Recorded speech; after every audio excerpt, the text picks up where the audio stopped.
दोस्तों, महाराज श्री प्रेमानंद जी की कुछ बातें अभी भी गुप्त है जिसे आप लोग नहीं जानते होंगे। जब महाराज जी गंगा किनारे अकेले भ्रमण करते थे तो एक दिन गंगा के तट पे चलते चलते काफी रात हो गई। चारों साइड कोहरा था, ठंड का मौसम था।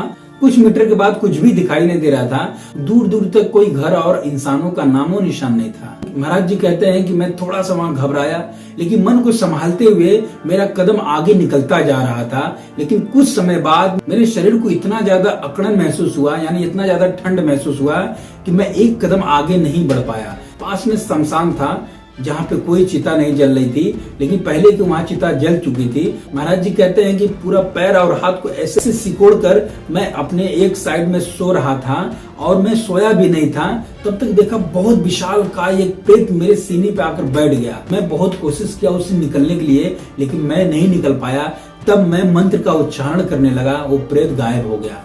फिर उस जगह लेटने की कोशिश की है। महाराज जी कहते हैं कि जैसे मेरी आंख हल्का हल्का लगने लगी, वो प्रेत फिर आया, मेरे सीने पर बैठ गया। और महाराज जी कहते हैं मेरा पहले से शरीर बहुत कमजोर था और उसके बैठने पर शरीर में इतना ज्यादा दबाव होने लगा कि मेरी सांस अटकने लगी। फिर महाराज जी कहते हैं मैं तुरंत मंत्र का उच्चारण किया और फिर प्रेत भाग गया। ऐसे महाराज जी कहते हैं मेरे साथ 3 बार ऐसा हुआ।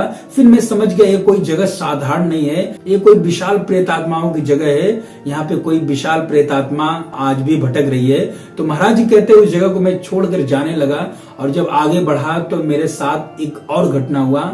मेरे साथ एक इंसान धीरे धीरे चलने लगा जो मेरे परछाई बन रहा था।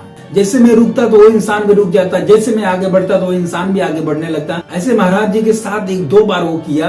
तब महाराज जी समझ गए यहाँ पे कोई इंसान तो है नहीं, क्योंकि दूर दूर तक कोई इंसान का नामो निशान नहीं था। महाराज जी को पता था कि ये कोई प्रेत है। महाराज जी कहते हैं कि वो प्रेत आत्मा हमको परेशान नहीं किया, हमारे साथ चलता गया, कुछ दूर तक साथ चला।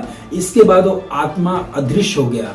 महाराज जी ये भी कहते हैं कि अगर कोई संसारिक पुरुष रहा होता तो उसके साथ अनहोनी भी हो सकती थी, क्योंकि दोनों प्रेत बहुत भयानक और बहुत विशालकाय थे और बहुत विकराल थे।